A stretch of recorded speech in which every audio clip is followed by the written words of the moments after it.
नमस्कार Jnanpith YouTube channel को मुझे स्वागत करुच्ची आम इतिहास दुईट विषय करते आज तृतीय पाठ हूँ भारत आईन अमान्य आंदोलन। प्रथम विषय था गांधी आविर्भाव, द्वितीय था असहयोग आंदोलन, तृतीय हूँ भारत में आईन अमान्य आंदोलन तार एमसीक्यू करिया 100टी एमसीक्यू आज करिया आपण परीक्षा निमंते आ बाहर गोटे एमसीक्यू परीक्षा आसोनी।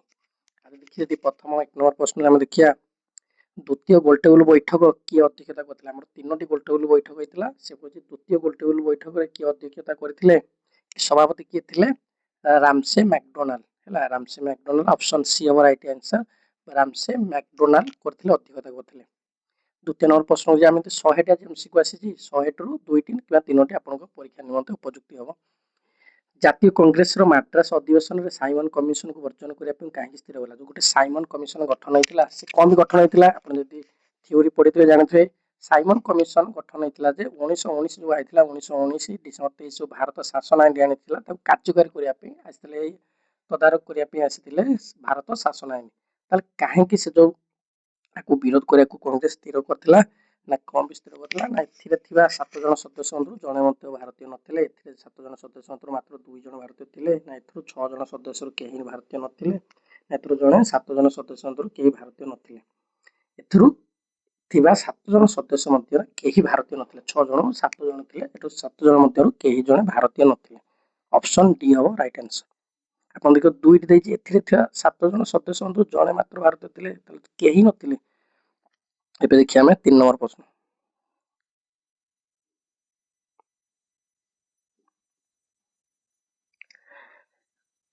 खोदाई खिदमतगार एटा टिके पीडीएफ टाइम देखाउ अक्षरटा खोदाई खिदमतगार नेतृत्व किए नेतिले। खोदाई खिदमतगार नेतिले सीमांत गांधी जा कुआ जाय काहाकू खान अब्दुल गफर खान को कुआ जाय। ऑप्शन बी राइट आंसर अब खोदाई खिदमतगार नेतृत्व नेतिले खान अब्दुल गफर खान। तार नेतृत्व रे मणिपुर और नागा माने आईन अमान्य आंदोलन जोग देथिले। कहार नेतृत्व रे देथिले ना रानी किए रानी चौधरी को नेतृत्व रे।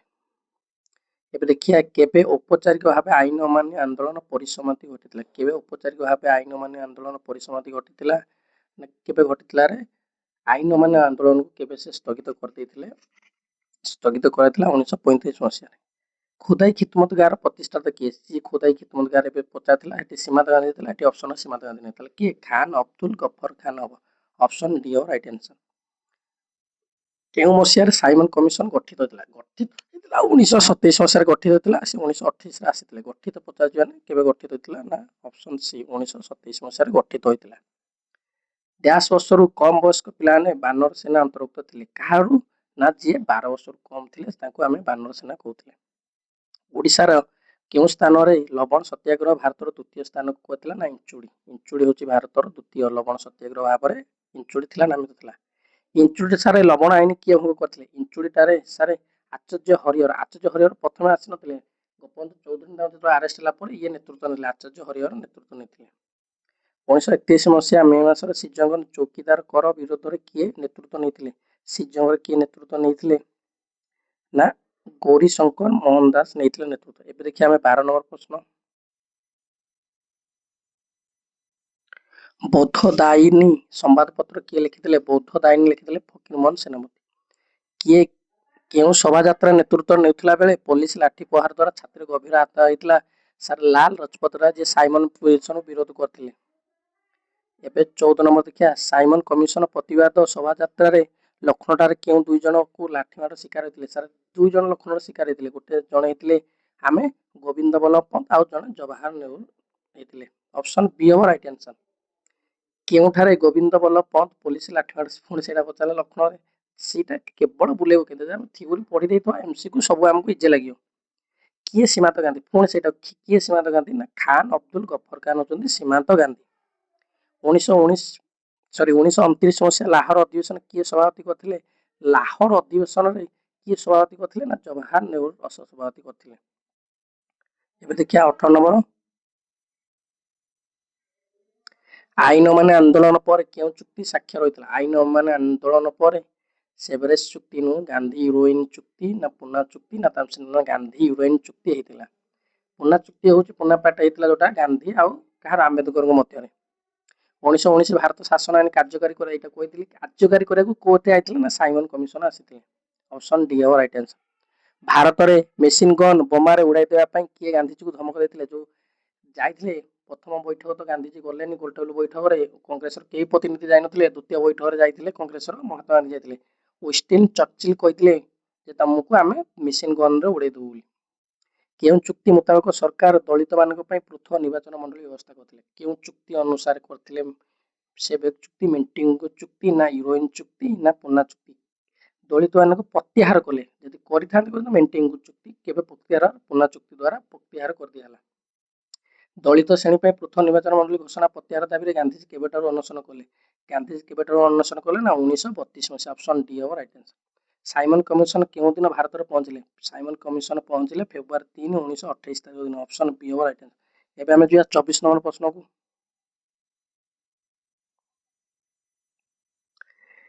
1929 ମସିହା କେଉଁ ତାରିଖରେ ଲାହୋରରେ ସ୍ୱାଧୀନ ତିରଙ୍ଗା ପତାକା ଉତ୍ତୋଳନ କରାଯାଇଥିଲା? 1929 ଜାନୁଆରୀ 26 ତାରିଖ ଦିନ କରାଯାଇଥିଲା। ଦ୍ୱିତୀୟ ଗୋଲଟେବୁଲ ବୈଠକ କେବେଠାରୁ କେବେ ପର୍ଯ୍ୟନ୍ତ ଅନୁଷ୍ଠିତ ହୋଇଥିଲା? କେବେଠାରୁ ଅନୁଷ୍ଠିତ ହୋଇଥିଲା? 1931 ଅଗଷ୍ଟ 7 ରୁ ଅଗଷ୍ଟ 21। ନା 1931 ସବୁ ମସିହା ଠିକ ଦେଇଛି, ଖାଲି ତମେ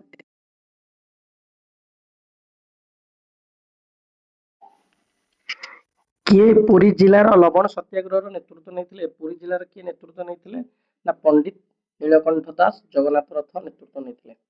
କାହାକୁ ପଞ୍ଜାବର କେଶରୀ କୁହାଯାଏ? ଯଦି 27 ନମ୍ବର ଦେଖିବା, କାହାକୁ ପଞ୍ଜାବର କେଶରୀ କୁହାଯାଏ?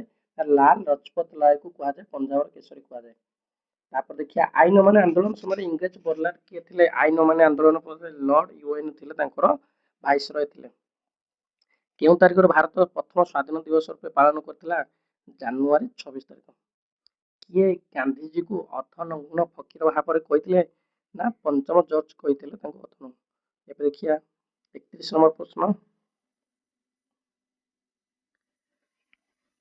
କିଏ କେବେ ଦଳିତ ଶ୍ରେଣୀର ଲୋକଙ୍କ ପାଇଁ ଏକ ପୃଥକ ନିର୍ବାଚନ ମଣ୍ଡଳୀ ଘୋଷଣା କରିଥିଲେ? କିଏ କରିଥିଲେ? ରାମସେ ମ୍ୟାକଡୋନାଲ୍ଡ କରିଥିଲେ। ତାଙ୍କର ଯେ ପ୍ରଧାନମନ୍ତ୍ରୀ ଥିଲେ ରାମସେ ମ୍ୟାକଡୋନାଲ୍ଡ।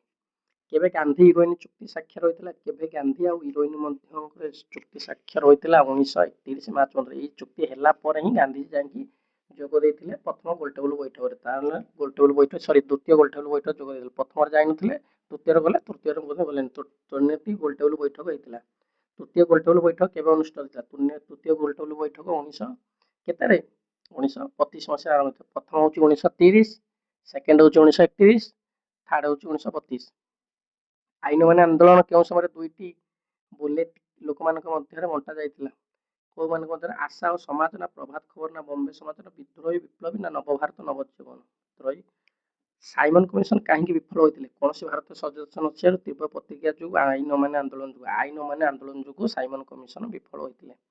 ଏବେ ଦେଖିବା 36 ନମ୍ବର ପ୍ରଶ୍ନ ଦେଖିବା, କେଉଁଠାରେ ସାଇମନ କମିଶନ ପଦାର୍ପଣ କରିଥିଲେ? ସାର୍ ଯୋଉ ଆସିଥିଲେ ଫେବୃଆରୀ, କୋଉଠି ଆସିଥିଲେ? 1928 ମସିହାରେ ମୁମ୍ବାଇରେ ପହଞ୍ଚିଥିଲେ ପ୍ରଥମେ ଆସି।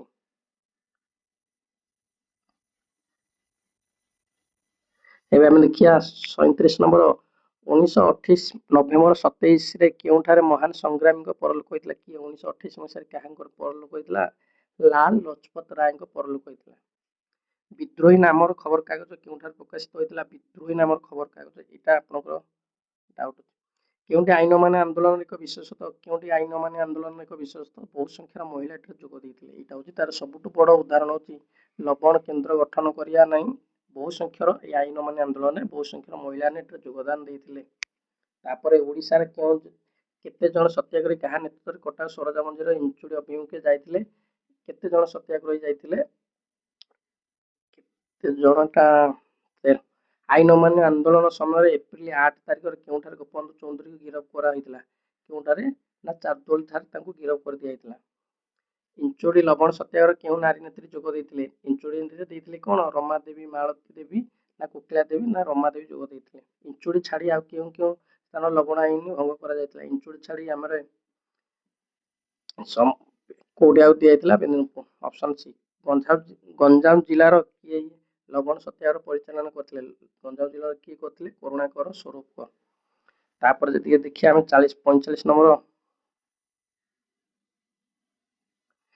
ଗୌରମୋହନ ଦାସ ବିଦ୍ୟାଧର ରଥ ନେତୃତ୍ୱରେ 1931ରେ ଲବଣ ଆଇନ ସତ୍ୟାଗ୍ରହ କେଉଁଠି ଥିଲା?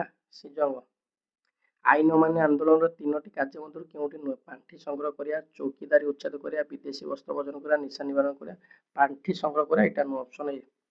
ନିଶା ନିବାରଣ କାର୍ଯ୍ୟକ୍ରମରେ କିଏ ନେତୃତ୍ୱ ନେଉଥିଲେ? ନିଶା ନିବାରଣ କାର୍ଯ୍ୟରେ ରମାଦେବୀ ନେତୃତ୍ୱ ନେଉଥିଲେ। ଓଡ଼ିଶାର ଆଇନ ଅମାନ୍ୟ ଆନ୍ଦୋଳନ ସବୁଠାରୁ ଉଲ୍ଲେଖନୀୟ ଘଟଣା କ'ଣ ଥିଲା?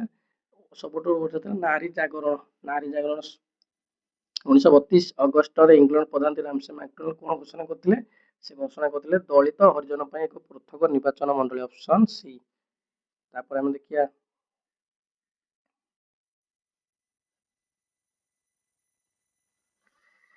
ସାରଳା ଦେବୀ ମାଳତୀ ଦେବୀ କେଉଁ ଜିଲ୍ଲାରେ ଲବଣ ସତ୍ୟାଗ୍ରହର ପରିଚାଳନା କରିଥିଲେ? ବାଲେଶ୍ୱର। ସାଇମନ କମିଶନ କେତେ ଜଣ ସଦସ୍ୟ ଥିଲେ? 7 ଜଣ ସଦସ୍ୟ ଥିଲେ। କେଉଁଠାରେ ଜବାହର ନେହେରୁ ଗୋବିନ୍ଦ ବଲ୍ଲଭ ପନ୍ତଙ୍କୁ ଲାଠିମାଡ଼ ଶିକାର ହେଇଥିଲେ? ଲକ୍ଷ୍ନୌରେ ସେ 2 ଜଣ ଲାଠିମାଡ଼ ଶିକାର ହେଇଥିଲେ। ଲର୍ଡ ଇରୱିନଙ୍କ ପରେ 1931 ମସିହାରେ କିଏ ଭାରତ ଭାଇସରୟ ଭାବେ କାର୍ଯ୍ୟକାରୀ କଲେ? ଲର୍ଡ ଇରୱିନ ଯାଇସାରିଲା ପରେ ଲର୍ଡ ୱେଲିଂଟନ ଆସିଲେ। କେତେ ମସିହାରେ ହରିଜନ ସମସ୍ୟା ଦୂର କରିବା ପାଇଁ ଗାନ୍ଧିଜୀ 21 ଦିନିଆ ଅନଶନ କରିଥିଲେ? 1935। ସାଇମନ କମିଶନ ଭାରତର କେଉଁ ସହରରେ ପହଞ୍ଚିଥିଲେ? ସାଇମନ କମିଶନ ଭାରତର ମୁମ୍ବାଇ ସହରରେ ପହଞ୍ଚିଥିଲେ। ଦ୍ୱିତୀୟ ଗୋଲଟେବୁଲ ବୈଠକରେ କିଏ ଅଧ୍ୟକ୍ଷତା କରିଥିଲେ? ଦ୍ୱିତୀୟ ଗୋଲଟେବୁଲ ବୈଠକରେ ରାମସେ ମ୍ୟାକ୍ଡୋନାଲ୍ଡ ଅଧ୍ୟକ୍ଷତା କରିଥିଲେ। ସାଇମନ କମିଶନ ଭାରତର ଆସି କେଉଁଠି ପଦାର୍ପଣ କରିଥିଲେ? ଏଇଟାକୁ କେତେ ଥର ପଦାର୍ପଣ? ମୁମ୍ବାଇରେ ପଦାର୍ପଣ କରିଥିଲେ। କିଏ ପଞ୍ଜାବର କେଶରୀ? ନା ଲାଲ ଲାଜପତ ରାୟ ହେଉଛନ୍ତି ପଞ୍ଜାବର କେଶରୀ। ଏବେ ଆମେ ଦେଖିବା 60 ନମ୍ବର ପ୍ରଶ୍ନ। 1929ରେ ଲାହୋର ଅଧିବେଶନରେ ଜାତୀୟ କଂଗ୍ରେସର କେଉଁ ପ୍ରସ୍ତାବ ଅନୁମୋଦନ ହେଇଥିଲା? ନା ପୂର୍ଣ୍ଣ ସ୍ୱରାଜ ଆମର ଦରକାର। କେଉଁ ଦିନ ଭାରତ ପ୍ରଥମ ସ୍ୱାଧୀନତା ଦିବସ ରୂପେ ଘୋଷଣା କରାଯାଇଥିଲା? 1930 ଜାନୁଆରୀ 26 ତାରିଖ ଦିନକୁ ଆମେ ପ୍ରଥମ ସ୍ୱାଧୀନତା ଦିବସ ରୂପେ ପାଳନ କଲା। ସେଥିପାଇଁ ଆମେ ପ୍ରତିବର୍ଷ ଜାନୁଆରୀ 26ରେ ସାଧାରଣତନ୍ତ୍ର ଦିବସ ପାଳନ କରାଯାଏ, ଏଇ ଦିନକୁ ମନେ ରଖିବା ପାଇଁ। କେତେ ଜଣଙ୍କୁ ନେଇ ଗାନ୍ଧିଜୀ ଦାଣ୍ଡି ମାର୍ଚ୍ଚ ଆରମ୍ଭ କରିଥିଲେ? 32 ଜଣଙ୍କୁ ନେଇ ଦାଣ୍ଡି ମାର୍ଚ୍ଚ ଆରମ୍ଭ କରିଥିଲେ। କେଉଁ ସ୍ଥାନରୁ ଦାଣ୍ଡି ଯାତ୍ରା ଆରମ୍ଭ ହୋଇଥିଲା?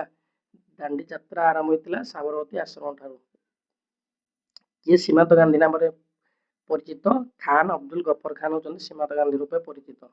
65 ଦେଖିବା ଆଇନ ଅମାନ୍ୟ ଆନ୍ଦୋଳନ ସମୟରେ କିଏ ବ୍ରିଟିଶ ଭାଇସରୟ ଥିଲେ? ଆଇନ ଅମାନ୍ୟ ଆନ୍ଦୋଳନ ସମୟରେ ଲର୍ଡ ଇରୱିନ ଥିଲେ ତାଙ୍କର ଭାଇସରୟ। ତାଙ୍କ ପରେ ଆସିଗଲେ। ଦ୍ୱିତୀୟ ଗୋଲଟେବୁଲ ବୈଠକରେ କିଏ ଅଧ୍ୟକ୍ଷତା କରିଥିଲେ? ରାମସେ ମ୍ୟାକ୍ଡୋନାଲ୍ଡ ଅଧ୍ୟକ୍ଷତା କରିଥିଲେ। କିଏ ଗାନ୍ଧିଜୀକୁ ଗୋଟେ ଅର୍ଦ୍ଧନଗ୍ନ ଫକୀର ବୋଲି କହିଥିଲେ? ତାଙ୍କର ଲର୍ଡ କର୍ଜନ କହିଥିଲେ ତାଙ୍କୁ। ଏବେ ଦେଖିବା 68 ମେସିନ ଗନ୍।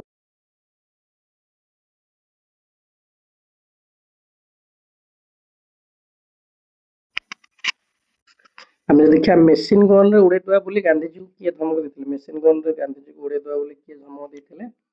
ମେସିନ ଗନ୍ରେ ନା ୱିନଷ୍ଟନ୍ ଚର୍ଚ୍ଚିଲ କହିଥିଲେ। ଦେଖିବା 69 କେଉଁ ଚୁକ୍ତି ଅନୁସାରେ ସରକାର ଦଳିତମାନଙ୍କୁ ପୃଥକ ନିର୍ବାଚନ ବ୍ୟବସ୍ଥା କରିଥିଲେ? କେଉଁ ଚୁକ୍ତି ଅନୁସାରେ? ସେଭେଜ ଚୁକ୍ତି ତ ହବନି, ପୁନା ଚୁକ୍ତି ହବନି, ସିମଲା ଚୁକ୍ତି ହବନି, ତାସ୍କେଣ୍ଟ ହବନି, କେଉଁ ଚୁକ୍ତି ଅନୁସାରେ ନିର୍ବାଚନ ପୃଥକ କରିବା ପାଇଁ? ପୁନା ଚୁକ୍ତି। ଓଡ଼ିଶାର ଆଇନ ଅମାନ୍ୟ ଆନ୍ଦୋଳନ ଯୋଗ ଦେଇଥିବା କୁଜଙ୍ଗର ରାଣୀଙ୍କ ନାମ କ'ଣ ଥିଲା? ରାଣୀ କୁଜଙ୍ଗର ଯିଏ ରାଣୀ ଥିଲେ ଭାଗ୍ୟବତୀ ପାଟ ମହାଦେଇ ଥିଲେ ତାଙ୍କ ରାଣୀଙ୍କ ନାଁ ରାଣୀ ଭାଗ୍ୟବତୀ ପାଟ। ଏବେ ଦେଖିବା 71 ଓଡ଼ିଶାରେ କେଉଁ ସ୍ଥାନକୁ ଦ୍ୱିତୀୟ ଦାଣ୍ଡି କୁହାଯାଏ? ଇଞ୍ଚୁଡ଼ିକୁ ଦ୍ୱିତୀୟ ଦାଣ୍ଡି କୁହାଯାଏ। ବିଦ୍ରୋହ ପତ୍ରିକା କେଉଁ ସ୍ଥାନରେ ପ୍ରକାଶ କରାଯାଇଥିଲା? ବିଦ୍ରୋହ ପତ୍ରିକା ଏଇଟା 72ଟା ମତେ କମେଣ୍ଟ ବକ୍ସରେ କହିବେ। ବିପ୍ଳବୀ ପତ୍ରିକା କେଉଁ ସ୍ଥାନକୁ ପ୍ରକାଶ ପାଇଥିଲା? ବିପ୍ଳବୀ ପତ୍ରିକା 73। ଇଞ୍ଚୁଡ଼ି ପଦଯାତ୍ରା କେଉଁଠାରୁ ଆରମ୍ଭ ହୋଇଥିଲା? ଇଞ୍ଚୁଡ଼ି କଟକର ସ୍ୱରାଜ ଆଶ୍ରମ ଠାରୁ ଆରମ୍ଭ ହୋଇଥିଲା। ଅପସନ ସି ହେବ 74, ଅପସନ ସି ହେବ 75। ଇଞ୍ଚୁଡ଼ି ପଦଯାତ୍ରାରେ କେତେ ଜଣ ସତ୍ୟାଗ୍ରହୀ ଯୋଗ ଦେଇଥିଲେ? ନା 32। କାହାର ନେତୃତ୍ୱରେ ଓଡ଼ିଶାରେ ଇଞ୍ଚୁଡ଼ି ପଦଯାତ୍ରା ଆରମ୍ଭ ହୋଇଥିଲା? ଗୋପବନ୍ଧୁ ଚୌଧୁରୀ ଓ ଆଚାର୍ଯ୍ୟ ହରିହର। ଅପସନ ସି ହେବ ଗୋପବନ୍ଧୁ ଚୌଧୁରୀ, ଗୋପବନ୍ଧୁ ଦାସ ନୁହେଁ, ଗୋପବନ୍ଧୁ ଚୌଧୁରୀ। କେଉଁଠାରେ ଅନୁଷ୍ଠିତ ଉତ୍କଳ ପ୍ରଦେଶ କଂଗ୍ରେସ କମିଟି ସଭାରେ ଗୋପବନ୍ଧୁ ଚୌଧୁରୀଙ୍କୁ ଓଡ଼ିଶାର ଆଇନ ଅମାନ୍ୟ ଆନ୍ଦୋଳନ ନେତୃତ୍ୱ ଦିଆଯାଇଥିଲା? କଟକଠାରେ। ଦ୍ୱିତୀୟ ଗୋଲଟେବୁଲ ବୈଠକରେ ଗାନ୍ଧିଜୀଙ୍କୁ କିଏ ଅର୍ଦ୍ଧନଗ୍ନ ଫକୀର ବୋଲି କହିଥିଲେ? ନା ପଞ୍ଚମ ଜର୍ଜ କହିଥିଲେ। ଲର୍ଡ ଇରୱିନଙ୍କ ପରେ ଭାରତର ବଡ଼ଲାଟ କିଏ ହେଇଥିଲେ? ଭାରତର ଭାଇସରୟ କୁହାଯାଉଥିଲା ଲର୍ଡ ୱେଲିଂଟନ ହେଇଥିଲେ। ତାପରେ ଇଲାହାବାଦ କାରାଗାରରେ ସହରରେ ଅବସ୍ଥିତ। କୋଉଠି? ନା ହାଜାରିବାଗରେ ଅବସ୍ଥିତ। ଆଇନ ଅମାନ୍ୟ ଆନ୍ଦୋଳନ ସମୟରେ ସମ୍ବାଦପତ୍ର ଉପରେ କଟକଣା ଜାରି କରାଯାଇଥିଲା। ଉତ୍କଳ ଦୀପିକା। 82 ଏବେ ଦେଖିବା ଆମେ ପୂର୍ଣ୍ଣ ସ୍ୱରାଜ ପ୍ରସ୍ତାବ କଂଗ୍ରେସର କୋଉ ଅଧିବେଶନ ହେଇଥିଲା? ନା ଲାହୋର ଅଧିବେଶନରେ ପୂର୍ଣ୍ଣ ସ୍ୱରାଜ ଆମକୁ ଦରକାର କହିଥିଲା। ଭାଗ୍ୟବତୀ ପାଟ ଦେଇ ଡ୍ୟାସ ଅଞ୍ଚଳର ଆଣିଥିଲେ? ନା କୋଉଠି ଥିଲେ ରେ? କୁଜଙ୍ଗର ରାଣୀ ଥିଲେ। ନା ରାଜକନିକାର କୁଜଙ୍ଗ। ବିଦ୍ରୋହ ନାମରେ ବୁଲେଟରେ ଅଣାଯାଇ ଡ୍ୟାସ୍ ଲୋକମାନଙ୍କୁ ବଣ୍ଟା ଯାଇଥିଲା। ବିଦ୍ରୋହୀ ନାମକ ଏକ ବୁଲେଟିନ୍ ଅଣାଯାଇ କୋର୍ଟରେ କଟକରେ ବଣ୍ଟା ଯାଇଥିଲା। ବିପ୍ଳବୀ ନାମରେ ବୁଲେଟିନ୍ ଡ୍ୟାସ୍ରେ ପ୍ରକାଶିଥିଲା। 85 ଓଡ଼ିଶାର ଡ୍ୟାସ୍ ଅଞ୍ଚଳ କେଉଁ ଅଞ୍ଚଳରେ ଇଂରେଜ ସରକାରଙ୍କ ସହଯୋଗ କରିଥିବା ବ୍ୟକ୍ତିଙ୍କର ସାମାଜିକ ବାସନ୍ଦ ପାଇଁ କୁହାଯାଇଥିଲା ନା ଭଦ୍ରକ। ପ୍ରଥମ ଗୋଲଟେବୁଲ ବୈଠକ କେବେ ଅନୁଷ୍ଠିତ ହୋଇଥିଲା? 1930 ମସିହାରେ ଅନୁଷ୍ଠିତ ହୋଇଥିଲା। ଆଇନ ଅମାନ୍ୟ ଆନ୍ଦୋଳନ କଂଗ୍ରେସରେ ଅଧିବେଶନ ଗୃହୀତ ହୋଇଥିଲା। ଆଇନ ଅମାନ୍ୟ ଆନ୍ଦୋଳନ ପାଇଁ କଂଗ୍ରେସର କୋଉ ଅଧିବେଶନରେ ଗୃହୀତ ହୋଇଥିଲା? ନାଗପୁର, ହରିପୁର, ଚକ୍ରଧରପୁର ନା ଲାହୋର? ଲାହୋର। କୋଉ ମସିହାରେ ପୂର୍ଣ୍ଣ ସ୍ୱରାଜ ପ୍ରସ୍ତାବ ଆସିଥିଲା? 1930 ମସିହାରେ ପୂର୍ଣ୍ଣ ସ୍ୱରାଜ ପ୍ରସ୍ତାବ ଆସିଥିଲା। ଯଦି 91 ଦେଖିବା, କୋଉଠି ଜବାହରଲାଲ ନେହେରୁ ଲାଠିର ମାଡ଼ ଖାଇଥିଲେ, ଲାଠି ଚାର୍ଜ ହୋଇଥିଲା ତାଙ୍କ ଉପରେ ନା ଲକ୍ଷ୍ନୌ ଠାରେ ହୋଇଥିଲା? ଏବେ ଦେଖିବା 91 ଦେଖିବା ଆମେ, ଭାରତର ଜାତୀୟ କଂଗ୍ରେସର କୋଉ ଅଧିବେଶନ ସାଇମନ କମିଶନକୁ ବର୍ଜନ କରିବାକୁ ସ୍ଥିର କଲେ ନା ମାଡ୍ରାସର? ସାଇମନ କମିଶନ କେତେ ଜଣ ସଦସ୍ୟ ଥିଲେ? 7 ଜଣ ସଦସ୍ୟ ଥିଲେ। ସରକାରୀ ଟିକସ ଦେବାକୁ କୋଉଠି ମନା କରିଦିଆଯାଇଥିଲା? ନା କୋଉଠି ମନା କରିଥିଲା? ନା ବମ୍ବେରେ ମନା କରିଦିଆଯାଇଥିଲା। ଚୌତିଲିଉ ଡ୍ୟାସ୍ ରାଜ୍ୟର ରାଣୀ ଥିଲେ?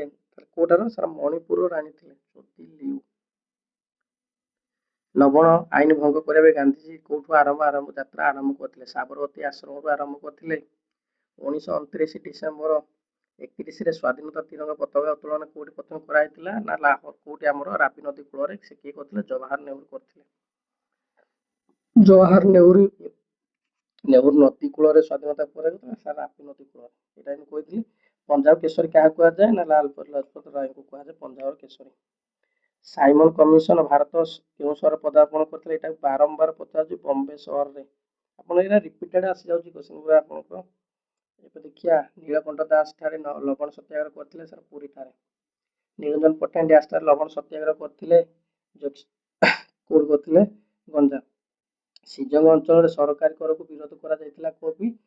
ମଦ କରାବାର, ତମ୍ବାଖୁ ନା ନିଶା ନା ଚୌକିଦାରୀ କରକୁ ସେମାନେ ବିରୋଧ କରିଥିଲେ।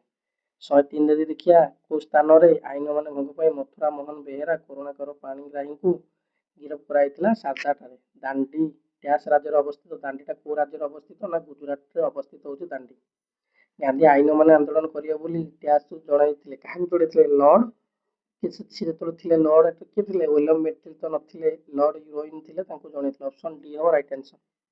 ଦିନ ରମାଦେବୀ ଓ ମାଳତୀଦେବୀ ନେତୃତ୍ୱରେ ବହୁ ନାରୀ ଲବଣ ଆଇନ ଭଙ୍ଗ କରିଥିଲେ। 1930 ଏପ୍ରିଲ 20 ତାରିଖ।